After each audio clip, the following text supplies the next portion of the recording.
அந்த அந்த 87 அந்த 90 இந்த ஒரு 3-4 வருஷங்கள் ஒரு தமிழ் சினிமாவில் ஒரு ட்ரெண்டு. டிஎஃப்டி டைரக்டர்ஸ்லாம் உள்ளே வந்தாங்க, பயங்கரமான சக்ஸஸ்லாம் கொடுத்தாங்க. ஆனால் என்னென்னா தயாரிப்பாளர்கள்லாம் பயந்துட்டாங்க, அவங்க வைக்கிற செலவுகளை எல்லாம் பார்த்துட்டு. ஆனால் டிஎஃப்டி படிச்சுட்டு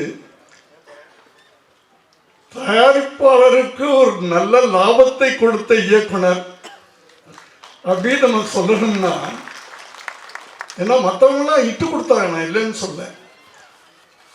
ஆனால் ப்ரொடியூசர்கள்லாம் எப்படி அப்படின்றது ஒரு கேள்விக்குறியாக இருந்துச்சு. அப்போது அந்த டிஎஃப்டி டைரக்டர் மேலேயே ஒரு பயம் வர ஆரம்பிச்சிச்சு ப்ரொடியூசர்ஸ்க்கு.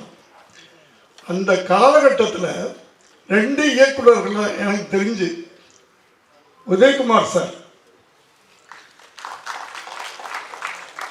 அவரும் டிஎஃப்டி ஸ்டூடெண்ட். ஆனால்